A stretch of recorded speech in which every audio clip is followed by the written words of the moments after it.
우리가 동일한 영화나 드라마나 연극을 볼 때에도 사람들마다 감동을 받는 장면은 다 다르고요. 또 마음에 새겨지는 대사 또한 다를 것입니다. 여러분 혹시 이 영화 아세요? 바람과 함께 사라지다. 명화 중의 명화죠. 제가 어렸을 때 저에게 영화배우 이 비비안 리를 알려주었던 명화 바람과 함께 사라지다죠. 어렸을 때 이 영화를 몇 번을 봤는데요. 제가 다른 장면은 잘 기억이 안 나는데 이 스칼렛 오하라의 마지막 대사가 제 마음에 새겨져 있어요. 아주 사랑하는 사람을 잃어버렸는데 그 사람을 다시 되찾고 싶은 거예요. 이 스칼렛 오하라가 마지막 장면에 이렇게 되뇌이는 장면이 있습니다. 그래, 오 타라, 내 고향 타라에 가자. 거기에 가면 그 사람을 되찾을 방법이 떠오를 거야. 결국 내일은 내일의 태양이 떠오를 테니까. 좀 감동이 있으세요? 차 타고 오면서 제가 이렇게 얘기해 줬더니 우리 아내가 좀 성우처럼 제대로 해봐 막 이렇게 얘기하더라고요. 저 마지막 장면이에요. 그래서 비비안이가 그 고향 타라에 가서 딱 서 있는 장면, 저 장면이 제 마음속에 아주 깊이 새겨져 있어요. 우리의 구원을 위하여 기록된 이 성경의 수많은 이야기들 가운데 여러분은 어떤 장면, 어떤 대화, 어떤 말씀이 여러분의 마음속에 새겨져 있습니까?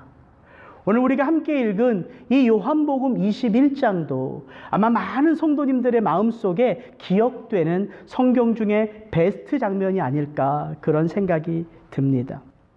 여러분 공관복음인 마태, 마가, 누가복음의 그 마지막 장면이 부활하신 예수님을 통해서 그레이트 커미션, 지상 대명령을 받는 장면으로 끝나는 거 아시죠? 근데 요한복음은 조금 다릅니다.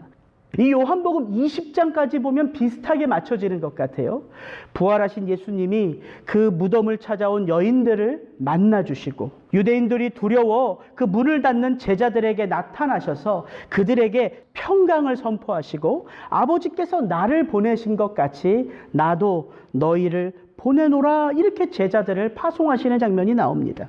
뿐만 아니라 그 자리에 함께하지 못하여 더디 믿던 도마에게도 나타나셔서 너는 나를 본고로 믿느냐? 보지 못하고 믿는 자가 복되도다 이렇게도 말씀하셨어요. 그리고 사도 요한은 요한복음 20장의 마지막 장면을 왜 이 요한복음을 기술하고 있는지 이렇게 기록하며 요한복음 20장을 마칩니다. 예수께서 제자들 앞에서 이 책에 기록되지 아니한 다른 표적도 많이 행하셨으나 오직 이것을 기록함은 너희로 예수께서 하나님의 아들 그리스도이심을 믿게 하려 하며 또 너희로 믿고 그 이름을 힘입어 생명을 얻게 하려 함이니라. 깨끗하게 요한복음이 맞춰진 것 같아요. 요한복음 끝에도 전혀 이상하지 않습니다. 왜? 요한복음을 기술한 목적을 너무 분명하게 밝혀주고 있거든요. 그런데 21장이 또 나오는 거예요. 그 후에 예수께서 디베랴 호수에서 또 제자들에게 자기를 나타내셨으니 나타내신 일이 이러하니라. 제가 전도사 시절 저희 교회를 섬겼던 목사님은 그래서 이 요한복음 21장을 이렇게도 말씀하셨어요. 요한복음 21장은 앙코르장이다. 여러분 앙코르장, 여러분 연극이요 다 끝났어요. 근데 한 사람도 그 자리를 떠나질 않는 거예요. 그 여운, 그 연극의 그 대사들의 한마디 한마디가 마음속에 여운으로 남아서 그 감동을 계속 부여잡고 떠나지 않고 그 자리에 앉아 있어요. 그럴 때 커튼콜이 쫙 하고 열리죠. 다시 그 막이 샥 열리면서 대사를 외쳤던 그 연극 배우들 한 사람 한 사람이 나와서 인사하며 그 마지막 장면을 다시금 보여주는 앙코르장. 마치 요한복음 21장이 그렇게 앙코르장 같다는 거예요. 왜 하나님은 우리에게 이렇게 요한복음 21장을 마치 앙코르장 같이 마치 어떤 일이 다 끝났는데 그 후에 그들이 어떻게 살아갈까 다시 보여주는 것처럼 이 앙코르장을 우리에게 허락해 주셨는가? 저는 그런 생각을 많이 했어요. 공관복음이 말하지 않는 어떤 중요한 한 가지를 마치 네 번째 이 마지막 복음서인 요한복음에서 하나님은 우리에게 살며시 귀뜸해 주고 있는 것 같은 그런 마음. 예수님이 부활하셨습니다. 그리고 제자들은 예수님으로부터 사명을 받았어요. 너희들은 가서 모든 족속으로 제자를 삼아 아버지와 아들과 성령의 이름으로 세례를 주고 내가 너희에게 분부한 모든 것을 가르쳐 지키게 하라. 이 복음서의 마지막 장면이죠. 그리고 사도행전에 넘어가면 우리가 무엇을 봅니까? 성령이 오순절 마가의 다락방에 능력 있게 임하고 그렇게 두려워 떨던 제자들이 담대하게 예수의 부활을 선포하며 복음을 전하는 180도 변화된 제자들을 만나게 돼요. 그리고 우리들은 그들을 사도라고 부르기 시작하죠. 그 예수님의 12 사도들. 그런데 한 가지 질문이 여전히 남습니다. 제자들의 그 실수와 실패는 어떻게 씻기워졌냐는 것이죠. 예수님이 십자가에 잡히실 때, 그리고 그가 십자가에서 돌아가실 때 그 자리에 제자들이 없었어요. 오직 사도 요한만 있었습니다. 나머지 제자들은 두려워 뿔뿔이 흩어졌어요. 더군다나 수제자인 베드로는 예수님이 잡히시는 그날 밤 예수를 부인하고 저주하기까지 하는 큰 상처를, 지울 수 없는 상처를 그 마음에 간직하며 살아가지요. 그 제자들의 실패, 그 제자들의 마음속에 있는 상처는 어떻게 된 것입니까? 성령의 능력을 받았으니까 자신 있게 사역하나 보다 생각할 수 있습니다. 그런데 가만히 생각해 보십시오. 성령이 임하면 우리 안에 있는 쓴뿌리는 저절로 치유되는 것입니까? 부활하신 예수님을 만나면, 그 예수님으로부터 사명을 받으면 그렇게 우리 속에 있는 상처들은 스르륵 하고 녹아지는 거예요? 저는 그런 질문들을 복음서와 사도행전을 이렇게 연이어 읽어보면서 참 많은 질문을 가졌어요. 왜? 여전히 예수님을 제가 만났고 여전히 그 예수 안에서 제가 살아가고 있지만 여전히 저는 상처받고 넘어지는 예수의 제자들이기 때문이에요. 그래서 이 오늘 본문 21장이 저에게 주는 아주 귀한 메시지가 있었어요. 예수님은 부활하시고 제자들을 만나셔서 사명을 주심과 함께 더불어 무엇을 하셨냐면 그들 안에 있는 실패와 그들 안에 있는 실수와 그들 안에 있는 쓴뿌리를 만져주셨어요. 치유해 주셨어요.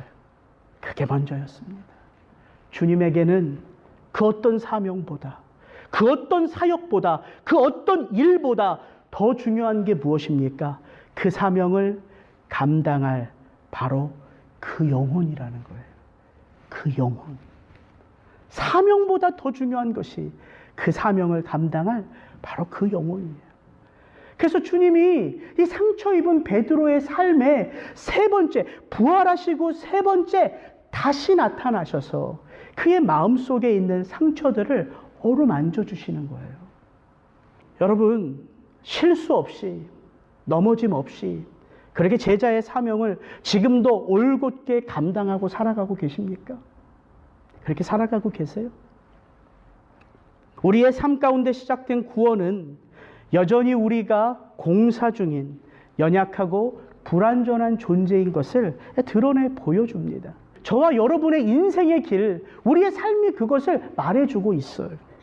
그래서 우리의 부르심은 주님과 함께 서는 동역의 부르심이에요. 우리의 부르심은 그와 함께함으로 그를 닮아가는 성숙으로의 부르심입니다. 완전해서 불러주신 게 아니에요. 주님이 우리와 함께 그 구원 사역을 감당하시기 위하여 연약하고 불완전한 우리들을 찾아와서 불러주신 거예요.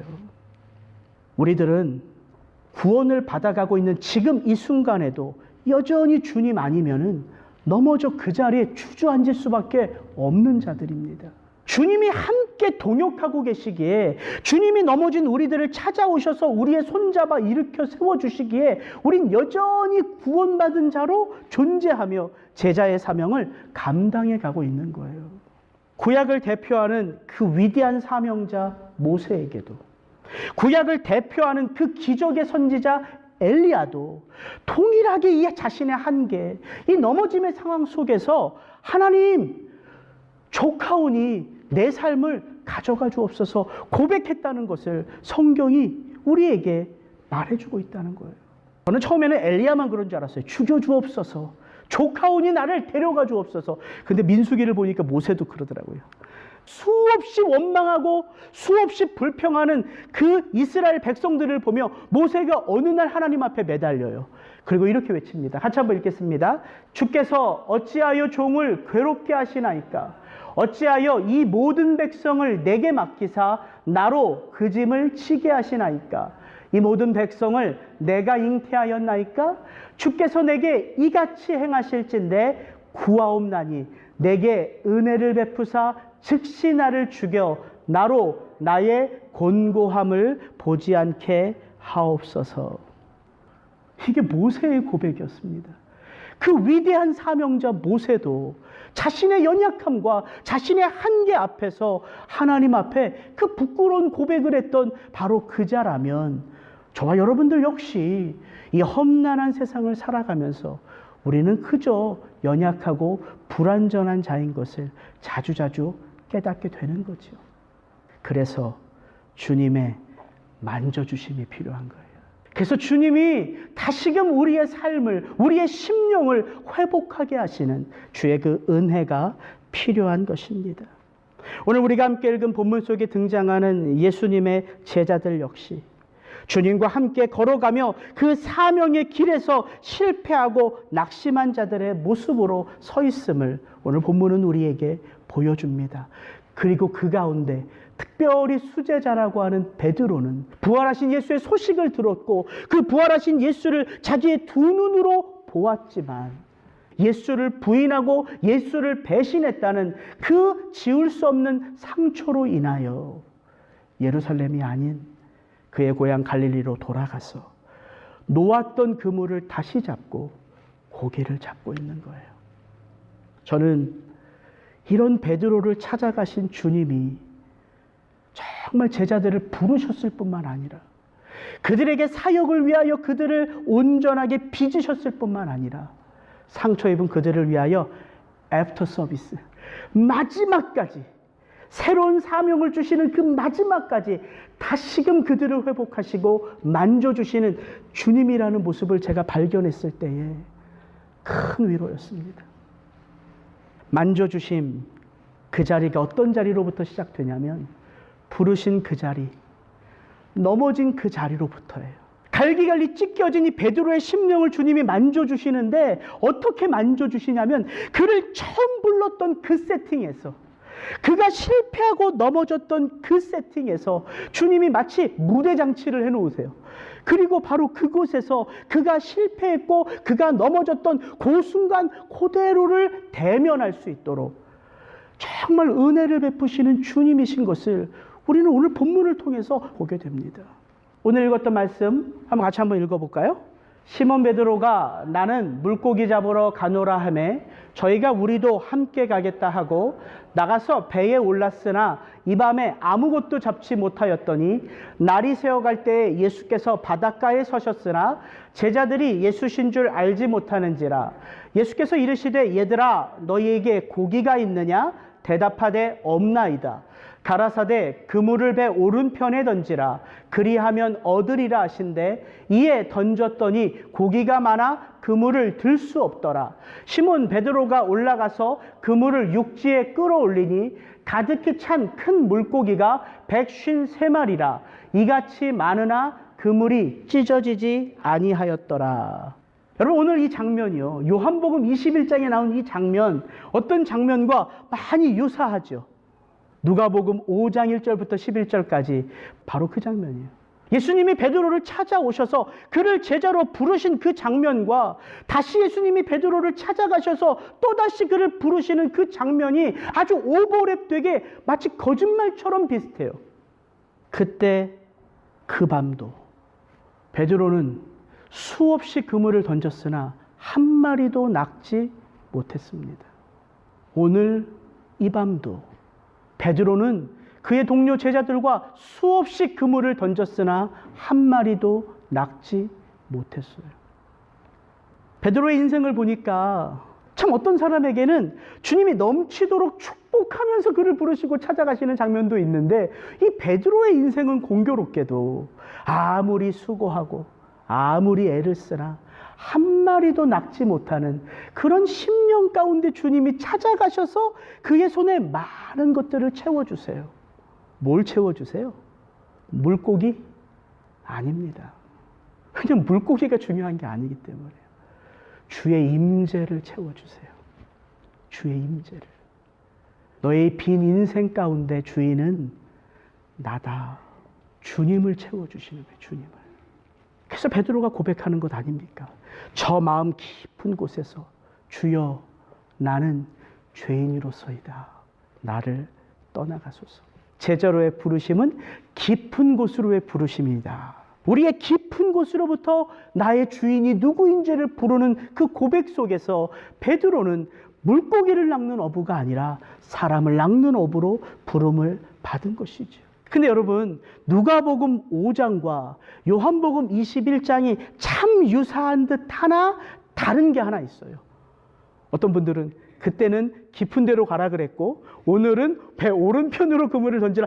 그것도 다릅니다. 그때는 물고기 개수가 안 나오지만 오늘은 153마리라는 물고기 개수가 나온 것도 달라요. 근데 그건 본질적인 건 아니에요. 제 마음 가운데 가장 크게 다른 게 뭐냐면 그때는요, 그물이 찢어졌어요. 그 많은 물고기를 잡고 배 2개에 그물을 건져 올려서 물고기를 끌어올릴 때에 그물이 찢어졌습니다. 오늘은 어떨까요? 그물이 찢어지지 아니하였더라. 이게 뭘 의미하는 것일까요? 저는 그런 생각이 문득 들더라고요. 예수님이 우리를 완전해서 부르신 게 아니에요. 예수님이 베드로가 온전히 잘 갖추어져 있고 준비된 제자였기 때문에 그를 찾아가서 부르신 게 아니에요. 그는 예수의 부름을 받아도 어떤 존재예요? 찢어질 수밖에 없는 존재라는 거예요. 연약한 존재라는 거예요.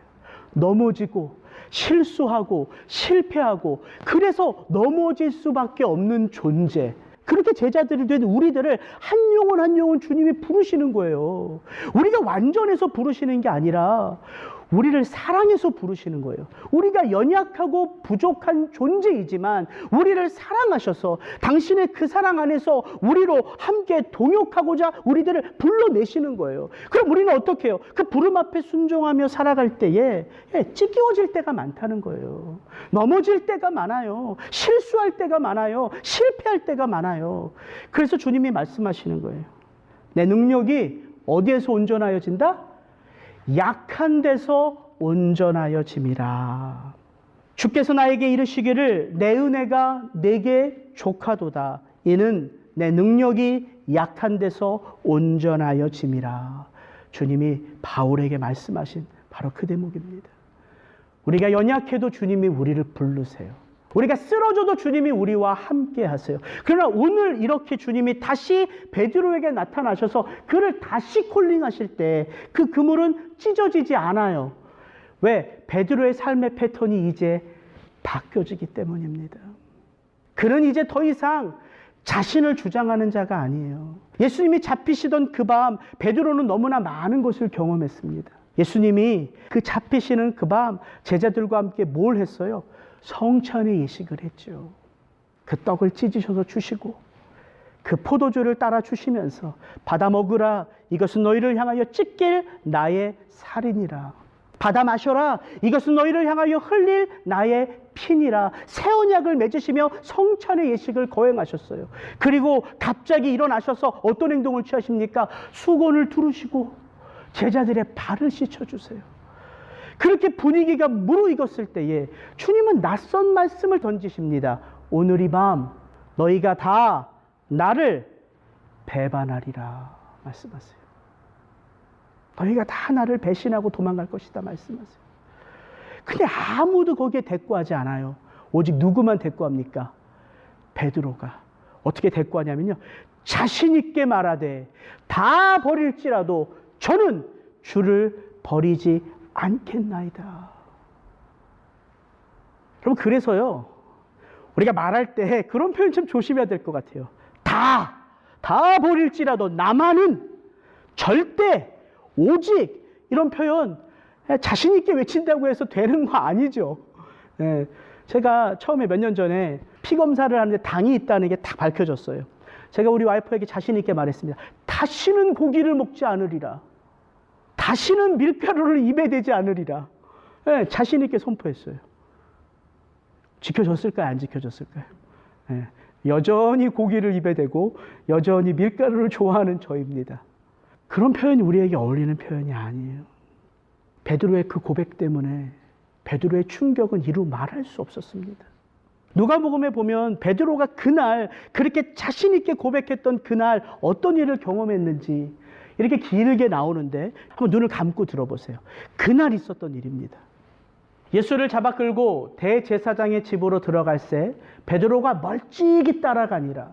사람들이 뜰 가운데 불을 피우고 함께 앉았는지라. 베드로도 그 가운데 앉았더니 한 비자가 베드로의 불빛을 향하여 앉은 것을 보고 주목하여 가로되 이 사람도 그와 함께 있었느니라 하니 베드로가 부인하여 가로되 이 여자여 내가 저를 알지 못하노라 하더라. 조금 후에 다른 사람이 보고 가로되 너도 그 당이라 하거늘 베드로가 가로되 이 사람아 나는 아니로라 하더라. 한 시쯤 있다가 또 한 사람이 장담하여 가로되 이는 갈릴리 사람이니 참으로 그와 함께 있었느니라. 베드로가 가로되 이 사람아 나는 너 하는 말을 알지 못하노라고 방금 말할 때에 닭이 곧 울더라. 주께서 돌이켜 베드로를 보시니 베드로가 주의 말씀 곧 오늘 닭 울기 전에 내가 3번 나를 부인하리라 하심이 생각나서 밖에 나가서 심히 통곡하니라. 베드로가 몇 번을 부인했다고요? 3번을 부인했어요. 근데 그 3번이 부인된과 동시에 닭이 울고 누구와 누구의 눈이 마주쳤다고요? 예수님과 베드로의 눈이 탁 하고 마주쳤어요.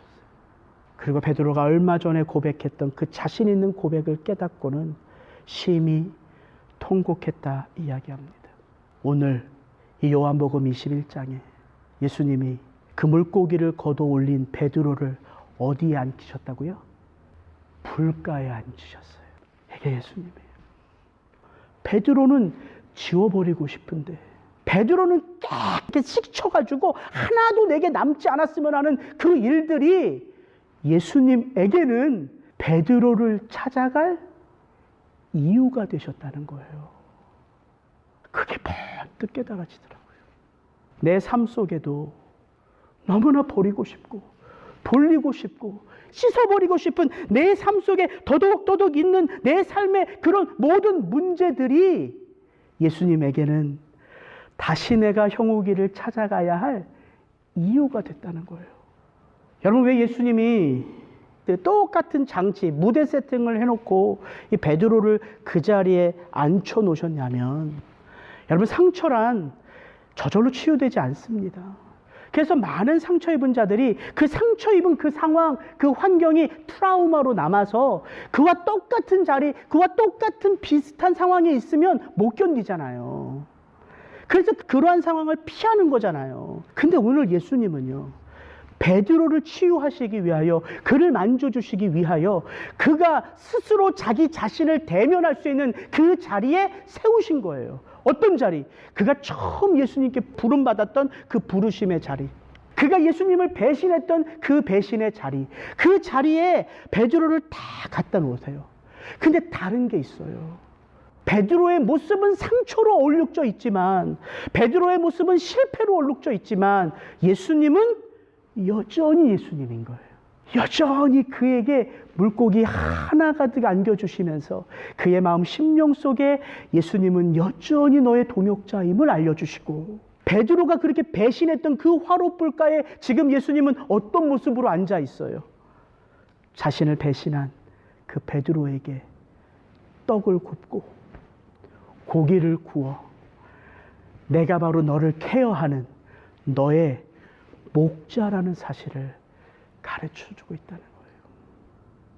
이게 치유입니다. 사랑하는 베드로야, 너는 지금 찢겨지고 실패하여 도저히 내가 예수 그리스도 앞에 설 용기도 자신감도 자격도 없다 생각하기에 나를 피해 도망치듯 여기 와 있지만, 내 앞에 서 있는 나는 변함없이 내가 배신한 그 자리에서 너를 부르고 너를 여전히 섬겨주는 너의 동반자란다. 이것을 가르쳐 주십니다. 여러분, 이게 동역이죠. 우리가 잘할 때만 예수님이고, 우리가 믿음으로 힘차게 걸음을 내디딜 때만 예수님이고, 우리가 뭔가 열심히 예배드리고, 우리가 뭔가 열심히 사역하고, 우리가 뭔가 최선을 다할 때 그때만 예수님이 우리의 동역자가 아니라 예수님을 등지며 살아갈 때에도, 그 상처로 인하여 사람들 앞에 나와 예배하는 것조차 부끄러워 교회를 등지는 그때에도 예수님은 여전히 베드로의 동반자세요. 그의 동역자십니다. 그래서 예수님이 우리의 아버지세요. 그가 함께하지 않는 성도란, 그분이 함께 걷지 않는 제자란 있을 수 없기 때문이에요. 그래서 여전히 우리가 오늘도 실패하고, 여전히 오늘도 우리가 예수님을 배신한 그 삶의 자리에 머물러 있어도 우리를 회복하게 하실 분은 내가 아니라 우리에게 손을 내미시고 그 손 잡아주시는 예수 그리스도이심을 요한복음 21장은 우리에게 보여주고 있다는 사실이에요. 처음부터 마지막까지 오직 사랑입니다. 예수님이 이 땅에 들어오심도 하나님이 세상을 이처럼 사랑하사요. 이처럼 사랑하시기 때문이에요. 우리가 죄인 되었을 때 십자가를 지심도 로마서 5장 8절에 우리가 연약하여 아직 죄인 되었을 때에 그가 우리를 위하여 자기를 십자가에 달리사 우리를 향하신 하나님 아버지의 사랑을 우리 가운데 확증하셨느니라. 오늘 배신한 베드로에게도 주님은 다른 말씀 안 하셨습니다. 사랑하는 아들 베드로야, 네가 여전히 나를 사랑하느냐? 사랑해. 사랑. 저에게 조밥 먹은 후에 예수께서 시몬 베드로에게 이르시되 요한의 아들 시몬아, 내가 이 사람들보다 나를 더 사랑하느냐? 예수님이 3번 물으세요. 동일한 질문. 내가 나를 사랑하느냐? 왜 예수님이 3번을 물으세요? 너무 유치한 대답이지만 부인할 수 없어요. 예수님이 3번 베드로가 부인한 것을 들으셨거든요. 베드로가 예수님을 3번 부인했습니다. 예수님이 베드로에게 3번을 물으세요. 네가 나를 사랑하느냐? 근데 저 본문을요, 계속해서 읽어보면요, 예수님이 베드로에게 진짜 제발 나를 사랑한다고 고백해라, 이 녀석아. 너 자신 없는 것도 알고, 너 나를 배신한 것도 알고, 너 실패하여 주눅이 들어서 사람 낚는 곳이 아니라 여전히 여기 물고기 잡는 곳으로 있는 것을 내가 안다. 그러니까 괜찮아. 내가 이렇게 네 앞에 서 있으니까 나한테 사랑한다 고백해. 처음에는 그렇게 제게 다가왔어요. 베드로야, 힘을 내. 고백해, 고백해, 고백해. 근데 이 말씀을 더 읽고 더 읽으니까 어떻게 다가오느냐면요, 베드로에게 제가 주님을 사랑합니다, 이 고백을 듣는 건 예수님에게 전혀 중요한 게 아니에요. 예수님이 이렇게 말씀하고 계시더라고요, 저한테. 형우가 아직도 몰라? 나는 여전히 너를 사랑하고 있어. 이거였어요. 너 나 사랑하니? 이게 아니라 나는 너를 이 모습 이대로 여전히 사랑하고 있어. 그래서 이렇게 부르시는 거예요. 오늘 본문을 잘 보세요. 베드로라 부르지 않아요. 요한의 아들 시몬아 불러요. 시몬이란 이름이 어떤 이름입니까? 예수님이 그 베드로를 부르시기 전에 요한의 아들 시몬이었잖아요. 근데 예수님이 그 시몬을 부르신 다음에 너는 이제 앞으로 반석이야. 넌 반석이 될 거야. 그게 베드로거든요. 페트로스. 근데 예수님이 이 장면에 찾아가셔서 베드로에게 베드로야 이렇게 부른 게 아니라 시몬아 이렇게 불러요. 요한의 아들 시몬아, 나는 네가 나를 만나기 전 내가 너를 찾아갈 그 첫 자리 동일하게 이 자리 여기 있어. 나는 너의 연약함을 알아. 이 마음이 느껴지는 거예요. 예수님이 베드로에게 찾아가셔서요, 너 왜 나를 배신했니? 이렇게 말씀하지 않으셨어요. 너 왜 이렇게 죄를 졌어? 이렇게 말씀하지 않으셨어요. 그 말은요, 죄를 짓고도 죄가 뭔지 모르는 사람에게 그 말하는 거죠. 지금 베드로는 자기가 죄인인 걸 알아요. 자기가 얼마나 예수님에게 실수했는지 잘못했는지를 알아요. 그걸 아니까 부활하신 예수님을 만나도 낙심되는 거예요. 너무 사랑했던 예수님이거든요. 너무 닮아가고 싶은 예수님이거든요. 그러나 내게 일어난 그 사건을 돌이킬 수가 없어요. 그래서 예수님이 베드로에게 무슨 잘못을 했고 너 때문에 내가 어떤 상처를 받았고 이런 말씀 한마디도 안 하세요. 어떻게 말하세요? 네가 나를 사랑하느냐. 처음부터 마지막까지 오직 사랑해요. 여러분, 이 말씀 누가 한 말씀인지 아세요? 무엇보다도 뜨겁게 서로 사랑할지니 사랑은 허다한 죄를 덮느니라. 베드로전서 4장 8절에 무엇보다도 뜨겁게 서로 사랑할지니 사랑은 허다한 죄를 덮느니라. 저는 이 고백을 다른 제자가 했다면 마음에 와닿지 않을 것 같아요. 그러나 이 고백을 사도 베드로가 하니까 너무 딱 짝이 맞는 거예요. 그 사랑 안에서 씻기워진 자가, 그 사랑 안에서 회복된 자가 오직 그 사랑으로 사람들의 연약함과 죄악을 덮을 수 있다는 거죠. 말씀을 마칩니다. 오늘 이 한 해를 마무리하고 새로운 한 해를 준비하는 이 시점에서 저와 여러분에게 던지시는 주님의 질문은 똑같습니다. 다르지 않아요. 사랑하는 아들아, 사랑하는 딸아, 여전히 지금 너는 나의 사랑 안에 머물러 있느냐 말씀하세요. 우리의 사역이 중요한 듯 보이고 우리가 주님께 하는 어떤 일이 중요한 듯 보이지만 주님은 그 사역, 그 일보다 그 사역을, 그 사명을 감당할 우리 한 영혼 한 영혼이 중요하다는 사실이에요. 그래서 여전히 오늘도 우리가 그 사랑 안에서 살아가고 그 사랑 안에서 일어나며 그 사랑 안에 머물러 있기를 주님은 원하십니다. 이제 같이 기도하겠습니다.